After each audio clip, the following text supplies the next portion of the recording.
शासन जयवंतो वेदराग श्रवण संस्कृति। भगवान सर्वज्ञदेव ने वस्तु तत्व को अनंतात्मक दृष्टि से व्याख्यायित किया है। उस अनंतात्मक तत्व को जानने के लिए अनेकांत दृष्टि स्याद्बाद शैली की आवश्यकता है। इसी ग्रंथ में श्रवण सुत्तम में अनेकांत स्याद्बाद पद्धति का विशद व्याख्यान आगे होगा। अनंत ज्ञान को प्राप्त करने के लिए अनंत साधना चाहिए। अनंत ज्ञान की प्राप्ति के लिए अनंत आराधना चाहिए। अनंत ज्ञान की को संभाल के रखने के लिए आत्मा में अनंत बल चाहिए। बलहीन पुरुष न साधना कर सकता है, न आराधना कर सकता है, न ज्ञान को संभाल सकता है।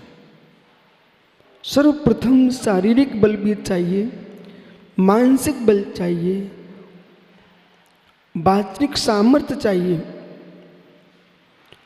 त्रिबल का अभाव जिसके पास है और प्रचंड बल पुण्य बल चाहिए है, पुण्य बल नहीं है मित्र, किसी भी क्षेत्र में उत्तीर्णता को आप हासिल नहीं कर सकते हो। तपस्या के मार्ग में भी सम्राट बन के आना चाहते हो तो धैर्य चाहिए, पुण्य बल चाहिए, शरीर बल चाहिए है और निर्णय लेने की सामर्थ्य चाहिए। जिस व्यक्ति के पास निर्णय लेने की सामर्थ्य नहीं है, निर्णय की सामर्थ्य का अभाव है, वे जीव विकास को प्राप्त नहीं हो पाते। जिस निर्णय को ले चुके हैं उसमें अटलता चाहिए। अचल अनुपम स्थान की उपलब्धि का परिणाम तुम्हारे मस्तिष्क में चल रहा है तो अचलता चाहिए। अचल स्थिति चाहिए तो आपको अपने निर्णय पर अटलता चाहिए। सिद्ध सलाह पर अचल बन के बैठना चाहता है जीव। निर्णय हमारा अटल हो, सुमेरु चलयमान हो जाए, पर निर्णय नहीं बदलना चाहिए।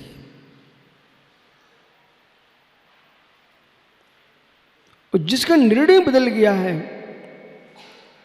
वो जीव अपने स्थान को नहीं पा पाता। इसलिए द्वादश तप की व्याख्या प्रारंभ कर रहे हैं। तपस्वी बनने के लिए अचलता की प्राप्ति के लिए अटल निर्णय की आवश्यकता है। पंडित जी, जीवन में कोई भी निर्णय एक बार होता है, पर निर्णय का परिणाम जीवन भर होता है। एक पुरुष तुम्हारे घर में मेहमान आ जाए राजू, तो खाना खिलाने के लिए सोचना पड़ता है।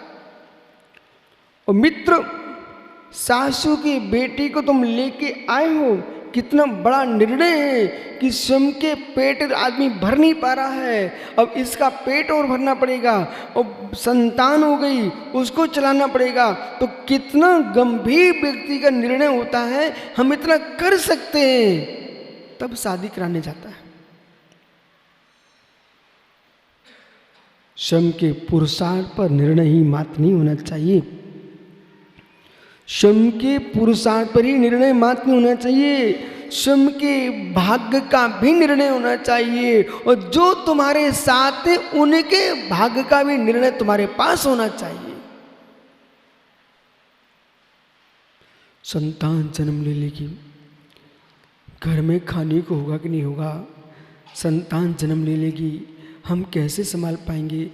ऐसे निर्णय विहीन पापी लोग पूरे देश का नाश कर देंगे। इंद्रिय सुख भोगते रहेंगे, पाप करते रहेंगे, संतानों को जन्म लेने नहीं देंगे, इनके द्वारा तो देश का क्षय हो जाएगा, धर्म का क्षय हो जाएगा।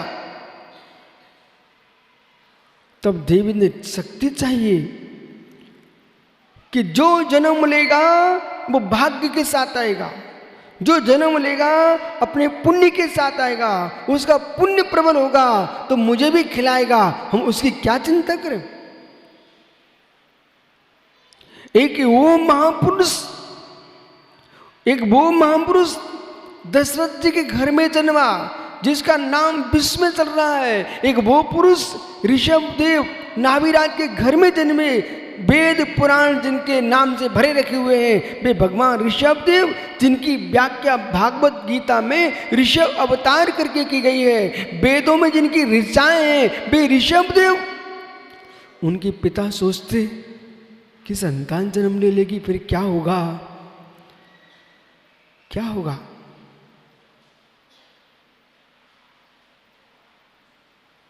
तुम्हारे भाग्य से कोई नहीं खाता।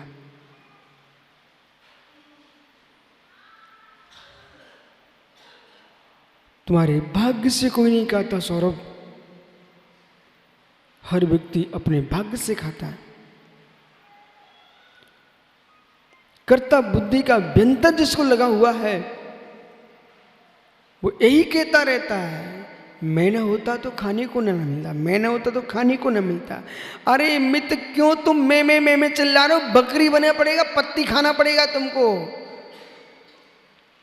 मैं न होता तो खाने को नहीं मिलता, तुम्हारे होने से मुझे खाने को नहीं मिलता है, हमारे भाग्य में नहीं होता तो तुम खिलाने नहीं आते। इसलिए ज्ञानियों, जो तुम्हारे घर में जन्मा है उसके भाग्य पर भी तुम विश्वास करो, अपने भाग्य पर भी विश्वास करो। हो सकता है पिताजी तुम भीख ही मांगते रह गए, वो जो जन्मा था वो सम्राट बन गया।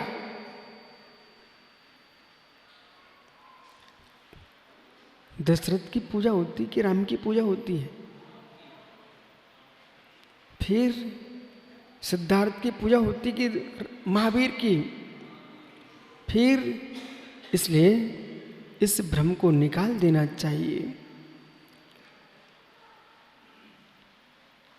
कि श्रेष्ठ पिता के घर में ही श्रेष्ठ संतान होती है। पिता सामान्य राजा था, बेटा तीर्थंकर हुआ। पिता सामान्य राजा था, बेटा चक्रवर्ती हुआ। पिता सामान्य राजा था, बेटा बलभद्र हुआ। पिता सामान्य राजा था, बेटा नारायण प्रतिनारायण हुआ। इसलिए पिता का प्रभाव अपनी एक सीमा में है, गुरु का प्रभाव एक अपनी सीमा में है, स्वयं का प्रभाव स्वयं का पुरुषार्थ है। पिता के नाम पर कितना जिएंगे आप,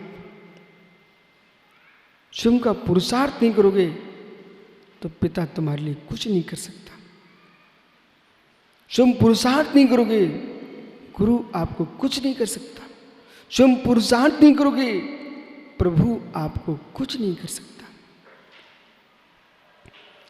स्वतंत्रता कर्ता की दृष्टि तीर्थंकर भगवंतों ने विश्व को दी है।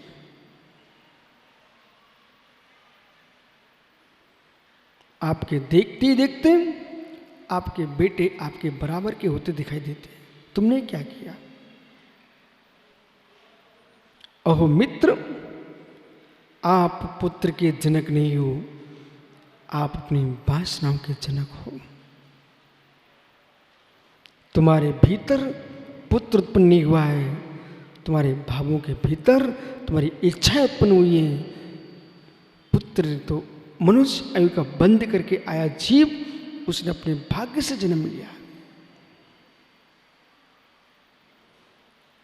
भाग्य से घर का बालक जी सकता है, उसी भाग्य से जीव साधु बन करके जंगल जंगल और नगर नगर की गलियों में जी सकता है। जिस भाग्य से चिड़िया जी लेती हैं, जिस भाग्य से कबूतर जी लेते हैं, पशु पक्षी जी लेते हैं, उससे प्रचंड भाग्य तो मुनि का होता है। वो साधु भी अपने भाग्य से जी लेता है। आप चिंता मत करो। कुछ लोगों की सोच बदल चुके हैं। इतने सारे जीव मुर्दाज हो जाएंगे, फिर आहार कौन देगा? साधुओं की संख्या बढ़ती चली जा रही है। अरे मित्र, साधुओं की यदि संख्या बढ़ेगी तो आहार की चिंता वाले नहीं होंगे। वो आहार की चिंता करने वाले होंगे तो वे साधु नहीं बन पाएंगे। तुम साधु जरूर नहीं बन पाओगे क्योंकि तुमको आहार की चिंता है। पर विश्वास से जब मित्र सम्मेशकर में मैंने देखा कि यहाँ के बंदरों को भी लोग दाना डालने वाले मिल जाते हैं। एक बालक बोरी भर के चने लाया और मेरे सामने उसने बंदरों को छोड़ दिए। वो तो बंदरों का रिश्तेदार नहीं था ना। यदि लाभंतराय भोगंतराय कर्म का क्षोभसम जीव का है तो किसी न किसी जीव को खिलाने के परिणाम होंगे। जब बंदरों को चने खाने को मिल सकते हैं तो दिगंबरों को भी आहार मिलेगा। तुम चिंता मत करो।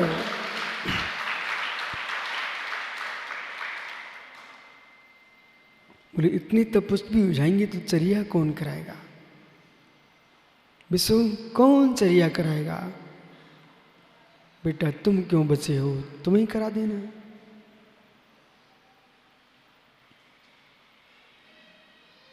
कुछ लोग इसलिए तो बचेंगे ना लालू, जो चर्या कराते रहेंगे। जिसको चर्या करने का भाव है वो में मित्र इतना नहीं सोचता है। वो यूं सोचता है कि अखाड़े में कूदा हूं, अब चाहे जीतूं चाहे हारूं, लेकिन कुश्ती तो लड़ना ही है। ऐसे मोक्ष मार्ग में जिसने चल दिया है, अब नहीं सोचता अब तो जीतूं चाहे हारूं, अब तो आगे बढ़ना ही है। अंकुर समझ रहा ना बेटा? एक बार निर्णय लेना, एक बार निर्णय जो होता है ना वो दृढ़ होता है। तपस्या की व्याख्या प्रारंभ हुई आज से, और जिनके जीवन के निर्णय बदल जाते सौरभ, महात्मा सौरभ, जिनके निर्णय बदल जाते ना, अब क्या तुम मुस्कुरा ही सकते हो, क्या कर सकते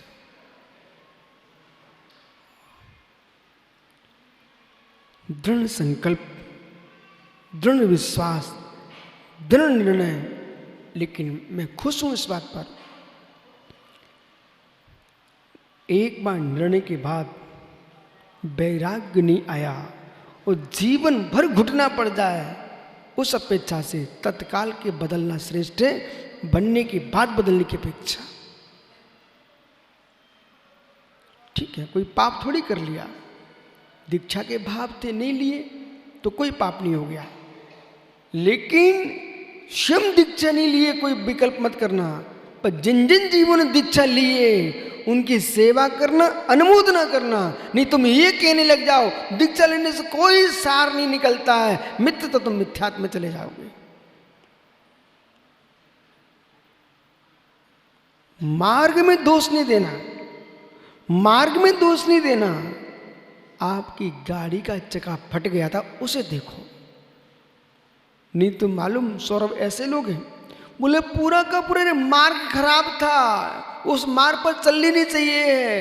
अरे ज्ञानी सीधा बोल भाई मडावरा कि मेरे चक्के कमजोर थे, मेरा टायर कमजोर था, इसलिए मेरी गाड़ी का टायर खराब हो गया है। मार्ग तो मडावरा से सागर जाता ही है।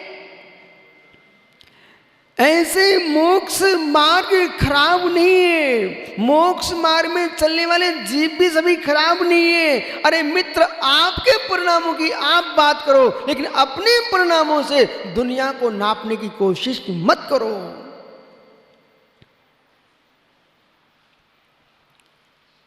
अभी सुधीर बहुत अंदर जाके देखोगे ना भैया, तब मालूम चलेगा बहुत सारे जीव धर्म धर्मात्मा को मानते नहीं है अंदर से। बोले क्यों नहीं मानते? बोले उन्हें कोई दिखते नहीं है। सत्य है, सत्य है, विश्वास बहुत कठिन है, विश्वास बहुत कठिन है।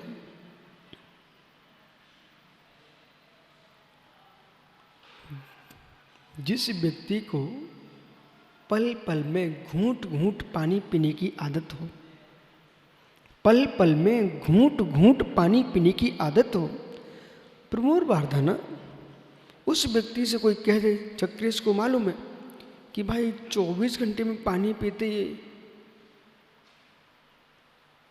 दक्षिण भारत में, महाराष्ट्र में, कर्नाटक में एक पर्वत पर हम लोग चढ़े, चक्रेश, प्रसन्न सागर, मनुग्ग सागर। चक्रेश को 1 अंतराय, 2 अंतराय, 3 अंतराय, 5 अंतराय आ गए।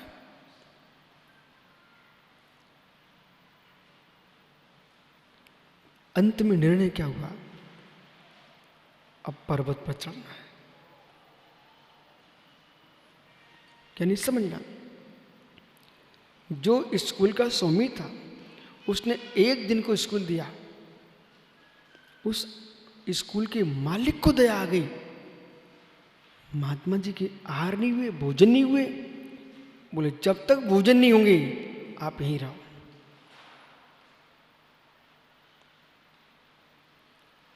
जीवन में देवेंद्र किसी से कमरा मत मांगना, अपनी साधना में लगे रहना, विश्वास मानना। तुम्हारी साधना देख करके कमरे की दीवारें प्रभावित होंगी और कमरे का मालिक ये कहेगा आप यहीं रहो।